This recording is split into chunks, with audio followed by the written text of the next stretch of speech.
அனைவருக்கும் வணக்கம். சேலத்திலிருந்து உங்கள் ஆஸ்ட்ரோஸ்ரீ ராஜபூங்குடி. இந்த பதிவு என்னன்னா, கர்மா. இந்த கர்மா எப்படி அழிக்க வந்திருக்கோம் அப்படிங்கிறத இந்த பதிவில் நம்ம பார்த்து தெரிஞ்சுக்கலாம். சரிங்களா? இப்போது நம்ம கர்மா எப்படி, இப்போது கர்மத்தின் விளைவு அன்று நம்ம கர்மத்தின் விளைவு அன்று நம்ம செய்துட்டு வந்திருப்போம். இன்று நாம் செய்ததை அனுபவிக்க போகிறோம். சரிங்களா? இது எல்லாரும் தெரிஞ்சுக்கணும். சரிங்களா? எதனால் நமக்கு இந்த துன்பங்கள் வருது? இப்போது ஒரு 3 விதமான கர்மாக்களை நம்ம செஞ்சுட்டு 3 விதமான துன்பங்களில் நம்ம ஈடுபடுவோம். அது என்னென்னா, ஒன்று மன ரீதியாக.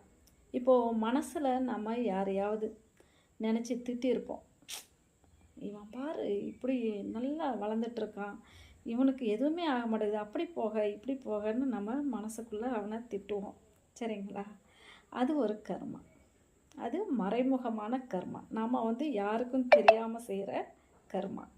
அடுத்து உடல் ரீதியாக. உடல் ரீதியானா ஒரு நோயால் பாதிக்கப்படுவோம். அந்த வலி தாங்க முடியாமல் அந்த வேதனையை அனுபவிக்கும்போது கண்டிப்பாக அது ரொம்ப தீராத வலியாக இருக்கும் நமக்கு. அது எப்படி நம்ம அந்த துன்பத்தை தீர்க்கிறது அப்படிங்கும்போது, கண்டிப்பாக உடல் ரீதியாக மற்றவர்களுக்கு துன்பப்படுறவங்களுக்கு உதவி செய்யணும். நம்மளுடைய கர்மா அப்படின்னாவே முன்னோர்கள் தான். சரிங்களா? இப்போது நம்ம முன்னோர்களாக தான் பிறந்திருப்போம், அந்த முன்னோர்களாக தான் வாழ்ந்திருப்போம். சரிங்களா? அப்போ நாம் செய்த கர்மா தான் இந்த பிறவியில் நாம் எடுத்திருக்கும் போது நமக்கு அது அந்த பலனை கொடுக்குது. சரிங்களா? அதனால் நம்ம என்ன பண்ணணும்னா, உடல் ரீதியாகவோ மன ரீதியாகவோ மற்றவருக்கு துளி கூட நம்ம துன்பத்தை தரக்கூடாது. அப்புறம் இன்னொரு கர்மா அப்படின்னா சொல்லால். இப்போது நம்ம ரோட்டில் வந்துட்டுருக்குறோம் அப்படின்னு வச்சுக்கோங்க. ரோட்டில் நம்ம நடந்து போயிட்டுருக்கோம்.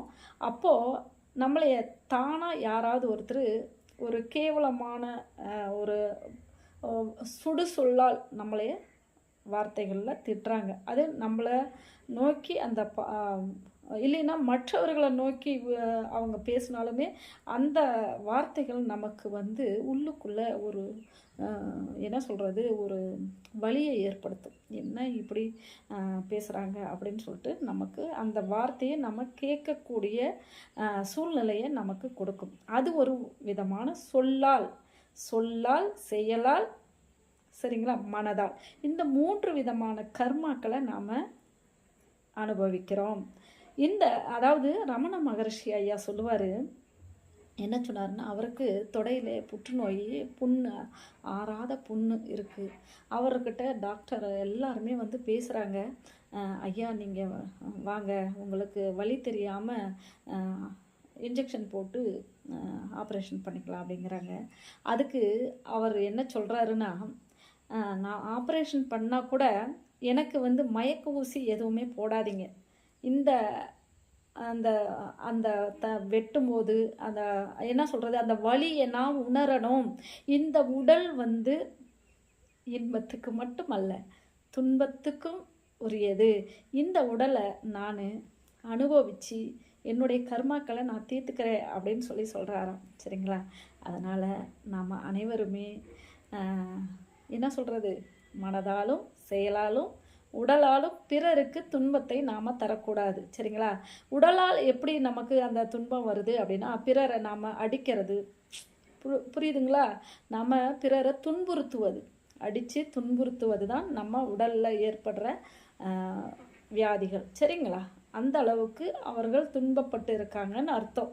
அதனால தான் நம்ம ஏதோ ஒரு வியாதியில் துன்பப்பட்டு துயரப்பட்டு வாழ்கிறோம். சரிங்களா? அதை சகிச்சுட்டு வாழ்கிறோம். அந்த கர்மாவை நம்ம ஏற்றுக்கிட்டு வாழ்ந்துட்டுருக்கோம்.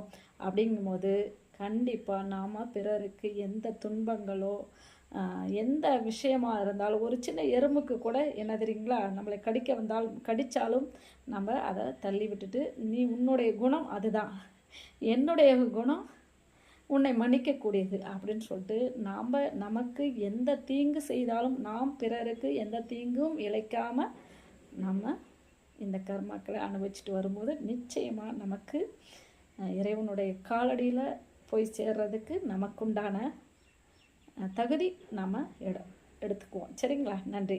மீண்டும் அடுத்த பதிவில் சந்திப்போம். வாழ்த்துக்கள் அனைவருக்கும். வளங்கள் யாவும் பெருகட்டும். நன்றி.